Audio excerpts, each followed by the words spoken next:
2 ఏళ్ల క్రితం సగటు టీడీపీ అభిమానే కాదు, చాలామంది అంటే చంద్రబాబుని అభిమానించేటువంటి అనేక లక్షల మంది గుండెలు అంటే ఒక రకంగా చిక్కబట్టుకొని చూసినటువంటి క్షణం అది. ఎందుకంటే ఎప్పుడు కోర్టు మెట్లెక్కని చంద్రబాబుని అరెస్టు చేసి తీసుకొని కోర్టుకు తీసుకొస్తున్నారు అనేటువంటి విషయం తెలుసుకున్నటువంటి అనేక మంది, కొన్ని లక్షల మంది రోడ్లు ఎక్కినటువంటి రోజు ఇది. అసలు సెప్టెంబర్ 9 చంద్రబాబుని ఎందుకు అరెస్ట్ చేశారు? ఆ రోజు వైసీపీ ప్రభుత్వం ఏమనుకొని, ఏం సాధించాలనుకొని అరెస్ట్ చేసింది? చివరికి ఏం మిగిలింది? తెలుసుకునే ప్రయత్నం చేద్దాం. మనతో రాజకీయ విశ్లేషకులు కిలారి నాగార్జున గారు ఉన్నారు. సార్ నమస్తే. నమస్కారం. ముఖ్యంగా ఈరోజు ప్రధాన అంశంగా చూసుకుంటే సెప్టెంబర్ 9 ఇప్పటి ముఖ్యమంత్రి, అప్పటి టీడీపీ జాతీయ అధ్యక్షుడు చంద్రబాబుని అరెస్ట్ చేసి ఖచ్చితంగా 2 ఏళ్ళు అయింది. సహజంగా కొన్ని కేసులు, కొన్ని ఆరోపణలు రాజకీయ నాయకుల మీద వస్తుంటాయి. కానీ మాజీ ముఖ్యమంత్రి హోదాలో ఉన్నటువంటి చంద్రబాబు, Z+ కేటగిరీలో సెక్యూరిటీలో ఉన్నటువంటి చంద్రబాబుని అరెస్ట్ చేయటం, ఆ తర్వాత జరిగినటువంటి పరిణామాలని ఎలా చూడొచ్చు అసలు రాజకీయంగా? అంటే ఇప్పుడు మీరు చెప్పినట్టుగా ఇవాళ చంద్రబాబు నాయుడు గారిని అరెస్ట్ చేసిన రోజు అనే కంటే జగన్మోహన్ రెడ్డి గారు రాజకీయంగా ఆత్మహత్య చేసుకున్న రోజు అని మనం దాన్ని ఇంకో రకంగా చెప్పొచ్చు. ఓకే. ఎందుకంటే చాలామంది ఆయన పార్టీలో వాళ్ళు కూడా చెప్పారు, వద్దండి ఇది కరెక్ట్ కాదు, అందులో మనకి ఇంకా సంవత్సరం రోజులు కూడా లేవు ఎలక్షన్స్, సో వై నాట్ 175 అనుకున్నటువంటి స్టేజ్లో మనం ఇలాంటి పిచ్చి పని చేస్తే, ఎందుకంటే మెడ మీద తల ఉన్న ఎవరైనా, ఆ తలలో కొంచెం బుర్ర ఉన్న ఎవరైనా సరే అది చెప్పగలుగుతారు. దానికి పెద్ద రాజకీయ అనుభవం లేకపోతే ఏదో పెద్ద రాకెట్ సైన్స్ కాదు. కానీ జగన్మోహన్ రెడ్డి ఇంటెన్షన్ ఏంటంటే, తెలుగుదేశం వాళ్ళు ఎప్పుడు టార్గెట్ చేసిన అతను ఏమంటున్నారు, ఆర్థిక నేరస్తుడు, ఆర్థిక ఉగ్రవాది, 16 నెలలు జైల్లో ఉన్నాడు, ఇన్ని కేసులు ఉన్నాయి, అన్ని కేసులు ఉన్నాయి అనేటువంటిది అనునిత్యం అంటూ ఉన్నారు. ప్రతిసారి ఆరోపిస్తున్నారు. అది మన కళ్ళ ముందు కనపడుతున్నటువంటి నిజం, అదేం వేరే వాళ్ళు ఎవరు చెప్పాల్సిన పని లేదు.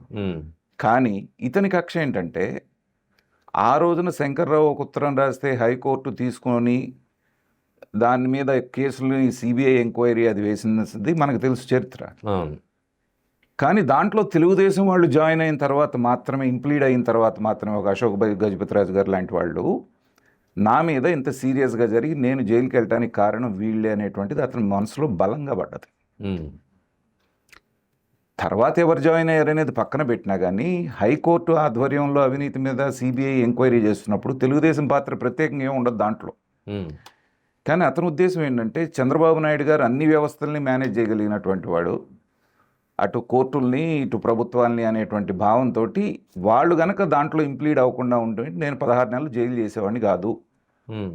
కాబట్టి నన్ను వీళ్ళు జైలు పక్షం అంటున్నారు కాబట్టి వీళ్ళని కూడా జైల్లో వేసి చంద్రబాబు నాయుడు గారి మీద కూడా ఒక 10 కేసులు పెట్టి నేను ఆయన సమానమే అవినీతిలో అని చెప్పాలనేటువంటిది మాత్రమే ఆయన యొక్క భావన. దీంట్లో ఇంకా వేరే ఇదేమీ అవసరం లేదు అనుమానం. అయితే మిగతా వాళ్ళకి, జగన్మోహన్ రెడ్డి గారికి ఉన్నటువంటి తేడా ఏంటంటే, మిగతా వాళ్ళు ముందు వెనక ఆలోచిస్తారు. ఇదే అరెస్టు 2019లోనో 2020లోనో 2021లోనో జరిగి ఉంటే చంద్రబాబు నాయుడు గారికి, తెలుగుదేశానికి ఇంత పెద్ద ఘన విజయం వచ్చేది కాదు, అంత సెంటిమెంట్ బయటకు వచ్చేది కాదు. 3 ఏళ్ళు 4 ఏళ్ళు ఎలక్షన్కి ఉన్నప్పుడు ఏంటంటే అది పాతపడిపోయేది. ఈ జగన్మోహన్ రెడ్డి ఇచ్చినటువంటి ఏదో అప్పులు చేసైనా తీసుకొచ్చిన సంక్షేమమో ఇంకోటో ఆ జనాభా అంతా మర్చిపోయేవాళ్ళు. కానీ ఇంకా 8 నెలలు 7 నెలల్లోకి ఎలక్షన్ వచ్చిన తర్వాత, దాదాపు 10 నెలలు, మనకి ఎంత టైం ఉంది అరెస్ట్ చేసిన తర్వాత బయటకు వచ్చేటప్పుడు? 6 months, మ్యాక్సిమం 8 months బయటకు వచ్చేటప్పుడు. సో ఆ టైంలో అరెస్ట్ చేయటం అంటే ఏంటంటే, ఏదో చెప్తారు చూసారా, తన గొయ్యి తనే తీసుకున్నట్టుగా అయింది. కానీ దానికంటే కూడా అతనికి ముఖ్యం ఏంటంటే, చంద్రబాబు నాయుడిని జైల్లో పెట్టాలి, చంద్రబాబు నాయుడు గారు కూడా జైల్లో ఉన్నారని ఎస్టాబ్లిష్ చేయాలి. ఆ కారణంతో చేశారు. చేసిన తర్వాత ఏంటంటే, అది అనేకమైనటువంటి చారిత్రాత్మక ఘట్టాలకి అది మూల కారణమైంది అరెస్ట్. ఆంధ్ర రాష్ట్రం ఏ రోజు చూడనటువంటి కొన్ని సంఘటనలు అక్కడ జరిగినాయి. దాంట్లో ముఖ్యంగా ఏంటంటే, అప్పటిదాకా తన యొక్క సామాజిక వర్గం వాళ్ళ యొక్క ఇన్ఫ్లుయెన్స్ అనండి, లేకపోతే ఒత్తిడి అనండి, వెళ్ళాలా వద్దా చంద్రబాబు నాయుడు గారితో అని మీమాంసలో ఉన్నటువంటి పవన్ కళ్యాణ్ గారిని కరెక్ట్ టైం ఇది నేను రాజకీయ నిర్ణయం తీసుకోవడానికి అనేటువంటి బలమైనటువంటి ఆకాంక్ష కలిగించినటువంటి రోజు అది. కూటమి ఏర్పడటానికి ఒక ఐడియా జీవితాన్ని మార్చేస్తుందంటారు చూసారా, అలాగే కరెక్ట్ అయిన టైంలో కరెక్ట్ అయినటువంటి డెసిషన్ తీసుకున్నాడు కాబట్టి ఇవాళ 100% స్ట్రైక్ రేట్ తోటి ఆయన ఉప ముఖ్యమంత్రిగా ఉన్నారు. ఎందుకంటే ప్రజల్లో వస్తున్నటువంటి స్పందన ఇది గమనించాడు. గమనించిన తర్వాత ఇది కరెక్ట్ అయినటువంటి టైం అన్నాడు. ఇంకా ఎవరు ఎన్ని రకాలుగా వెనక లాగాలని చూసినప్పటికీ కూడా ఎవరిని పట్టించుకోకుండా బేషరతుగా వెళ్ళి మద్దతు తెలియజేశారు. అది ఒకటి. రెండోది, అప్పటిదాకా బీజేపీ కూడా వెయిట్ అండ్ వాచ్ అనేటువంటి పద్ధతిలో ఉంది. ఒక సంవత్సరం నుంచి పవన్ కళ్యాణ్ గారు ఎంతో ప్రయత్నం చేస్తూ దాన్ని కూడా ఈ కూటమిలో కట్టాలంటే ఇంకా జగన్మోహన్ రెడ్డికి ఏమన్నా ఉందా అన్నట్టుగా వాళ్ళు చూస్తూ కొంచెం గోడ మీద పిల్లిలాగా ఉన్నటువంటి బీజేపీ కూడా ఈ అరెస్ట్ తోటి ప్రజల్లో పెద్ద ఎత్తున వస్తున్నటువంటి స్పందన చూసిన తర్వాత తను కూడా ఒక నిర్ణయానికి రావడానికి ఈ అరెస్ట్ అనేది కారణమైంది. 2. మూడవది, సమకాలీన రాజకీయాల్లో ఎక్కడైనా మీరు చూసిన తర్వాత ఏంటంటే ఒక రాజకీయ నాయకుడు వాళ్ళకి మంచి చేశాడా చెడు చేశాడా అనేటువంటిది ఎలక్షన్లో వేసే ఓట్ల ద్వారా మాత్రమే తెలియజేస్తూ ఉంటారు మామూలుగా. దాని మూలన ఏంటంటే ఏ ఫ్యాక్టర్ పనిచేసింది అనేటువంటిది మనకు పెద్దగా తెలిసేటువంటి అవకాశం లేదు, స్పెక్యులేషన్స్లో ఉంటాం. కానీ అందరూ అన్నటువంటి ఉపమానం ఏంటంటే ఎవరైనా ఒక రాజకీయ నాయకుడిని అరెస్ట్ చేసినప్పుడు అతను చేసినటువంటి చెడ్డ పనులు, గతంలో ఆయన చేసినటువంటి అక్రమాలు బయటకు వస్తాయి. కానీ చంద్రబాబు నాయుడు గారిని అరెస్ట్ చేసినప్పుడు ఏంటంటే ఆయన చేసినటువంటి మంచి అనేటువంటిది ఎలా బయటకు వచ్చింది అనేటువంటిది నాకు తెలిసి ప్రపంచంలో ఏ రాజకీయ నాయకుడికి అది జరిగి ఉండదు. ఇంటలెక్చువల్స్, మాజీ ఐఏఎస్ ఆఫీసర్ల దగ్గర నుంచి, ఆయన పనితీరు గమనించినటువంటి ఇంటలెక్చువల్స్ దగ్గర నుంచి, ఆయన తీసుకున్నటువంటి ఒక నిర్ణయం, ఒక ఐటీ రంగాన్ని ప్రోత్సహించడానికి ఇది చేసినటువంటి జీవితాలు మార్చబడినటువంటి ప్రజలందరూ కూడా దాదాపు గచ్చిబౌలి స్టేడియంలో నేను కూడా ఉన్నాను ఆ రోజు. అసలు ఎట్లా జరుగుతుంది అనేటువంటిది మనకు ఒక రాజకీయ నాయకుడిగా నాకు ఒక అసెస్మెంట్ కోసం వెళ్ళాను.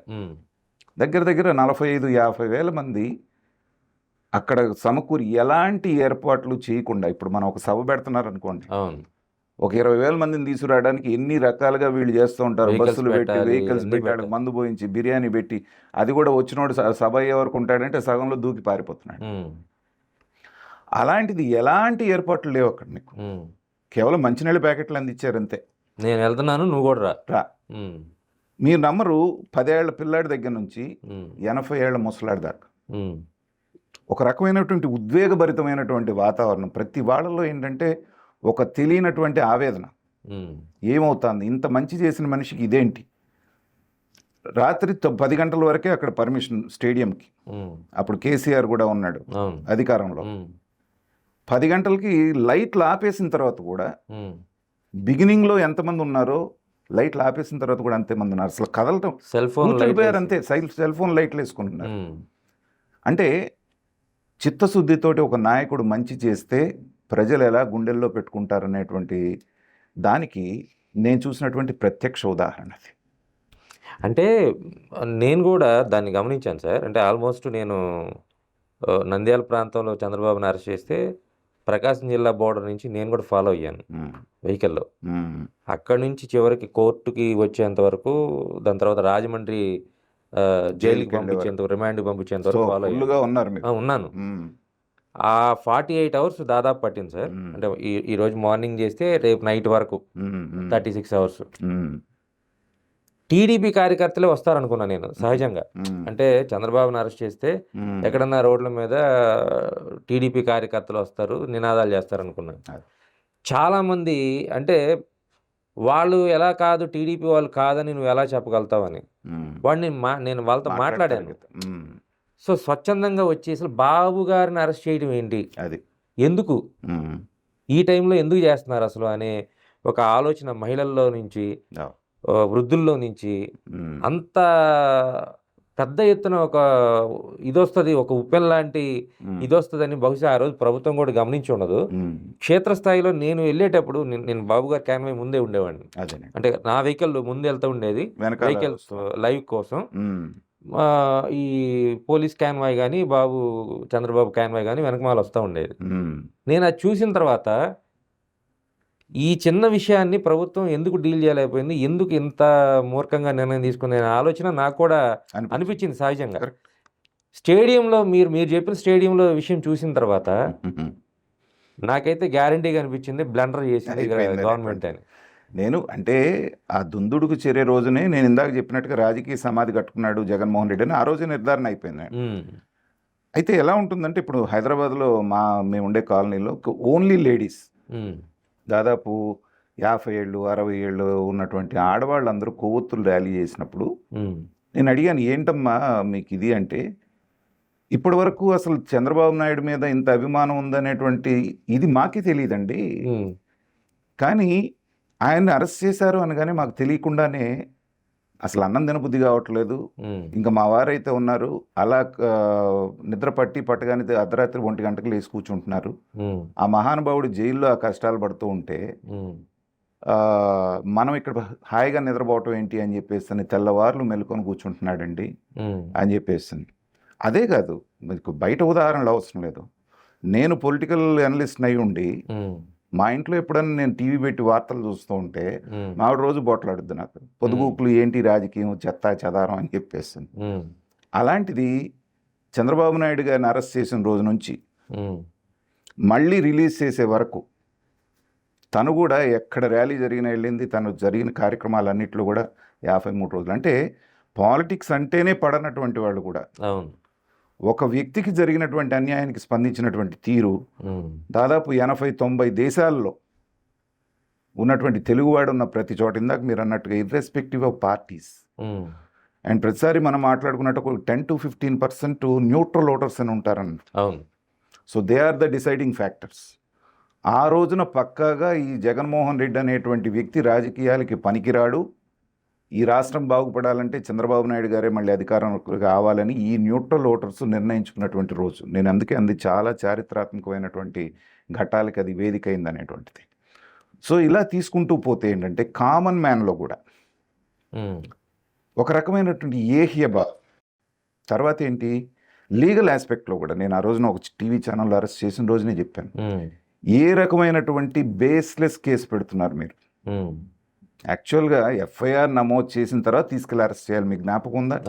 ఎఫ్ఐఆర్ కూడా లేదు.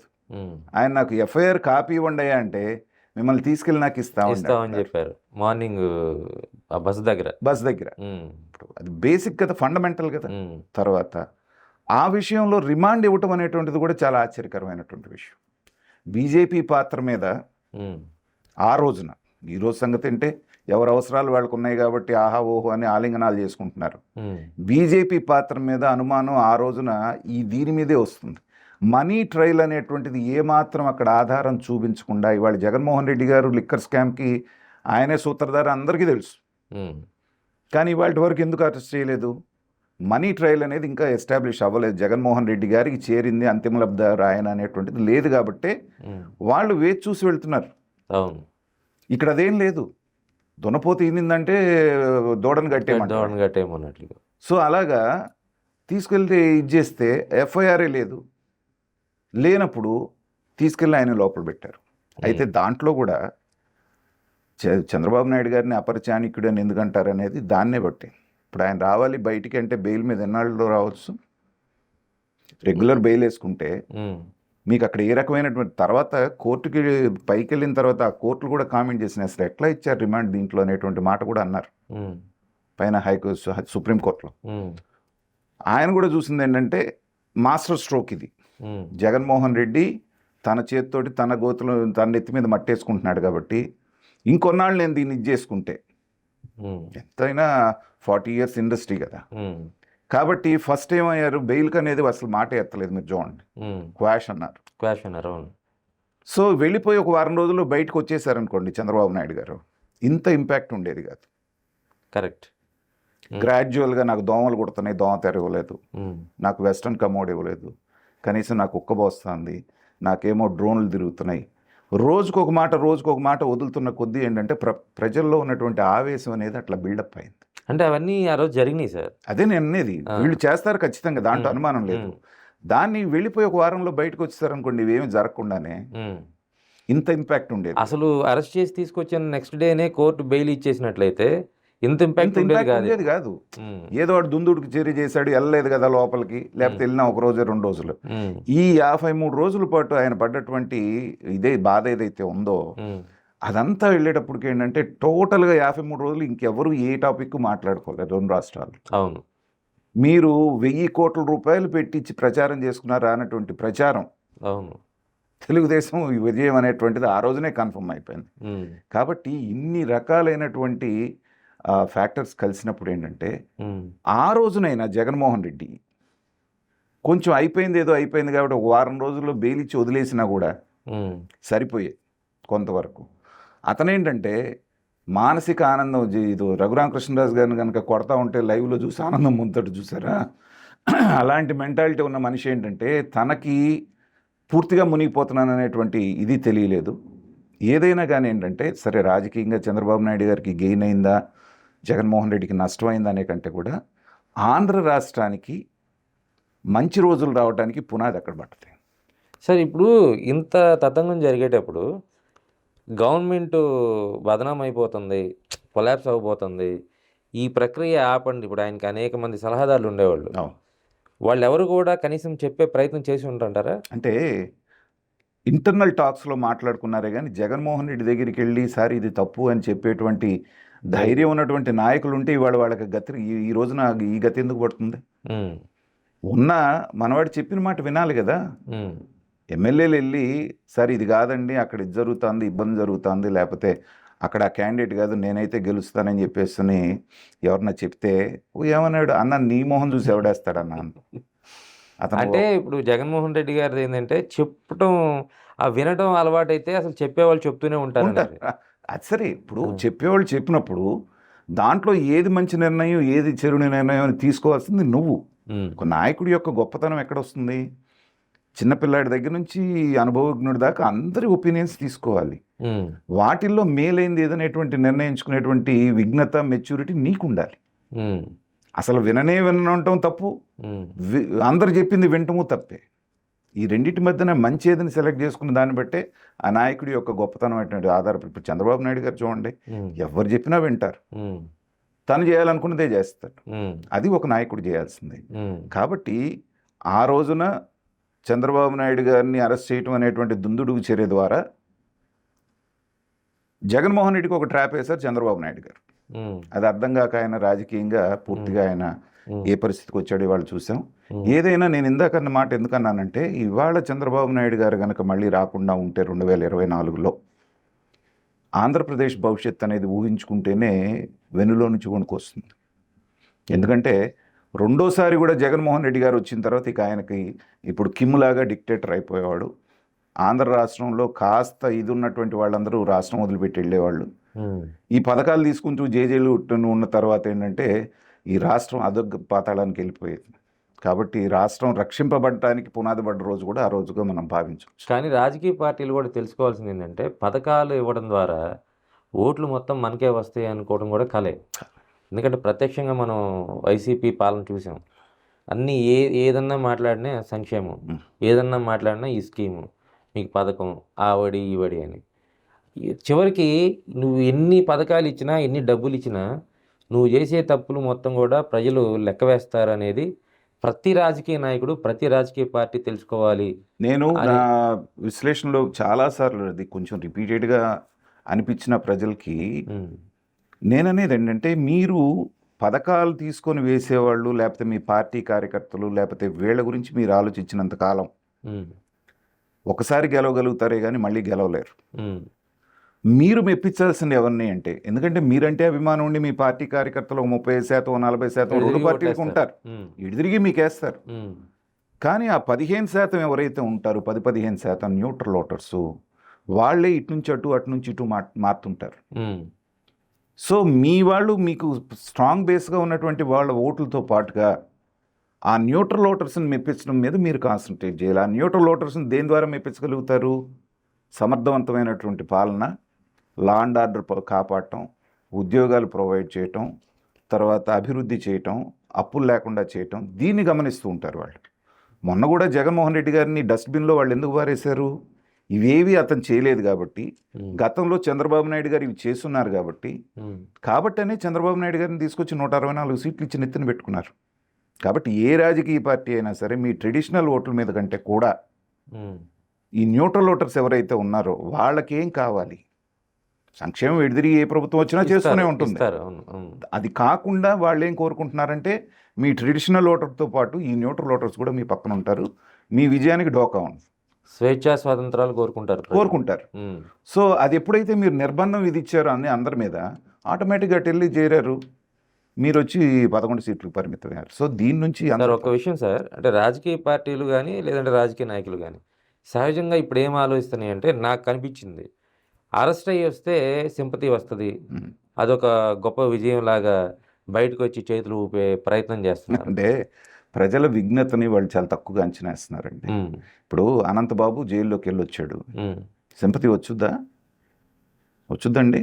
రాదు కదా. తర్వాత ఇప్పుడు ఈ లిక్కర్ స్కామ్లో వెళ్ళిన వాళ్ళందరూ ఉన్నారు, వాళ్ళు వెళ్ళొస్తే వస్తుందా? జగన్మోహన్ రెడ్డి గారిని రేపో ఎల్లుండో ఈ నెల రోజుల్లో కనుక అరెస్ట్ చేస్తే వస్తుందా సింపతి?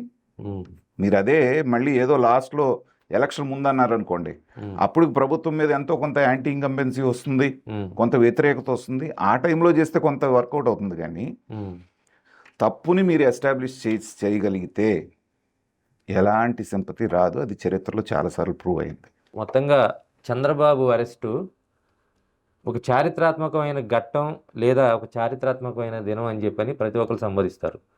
కానీ టీడీపీ అధ్యక్షుడిగా, జాతీయ అధ్యక్షుడిగా ఉన్న చంద్రబాబు అరెస్టు వైసీపీ పతనానికి అది ఒక తొలిమెట్టు లాంటిది అనేది ఆ రోజు నుంచి ఈ రోజు వరకు జరుగుతున్నటువంటి చర్చ. ముఖ్యంగా అంటే ఈ ఘటన జరిగి 2 ఏళ్ళు పూర్తయిన తర్వాత ఇప్పుడు కూటమి ప్రభుత్వం అధికారంలోకి వచ్చింది. ఇప్పుడు అనేక కేసులు పూర్తి స్థాయిలో దర్యాప్తు దశలో ఉన్నాయి. ఈ కేసుల్లో అనేక మంది వైసీపీ నాయకులు కూడా అరెస్ట్ అయ్యే పరిస్థితి కనిపిస్తుంది. కానీ కేసులన్నీ ఒకలా ఉండవు, అరెస్టులన్నీ కూడా సింపతి క్రియేట్ చేయవు అనేటువంటి విషయాన్ని మాత్రం, అంటే రాజకీయ పార్టీలో ఉన్నటువంటి ఎవరైనా సరే గుర్తించాలనేటువంటి సందర్భం ఇప్పుడు చెప్పుకోవాల్సిన పరిస్థితి.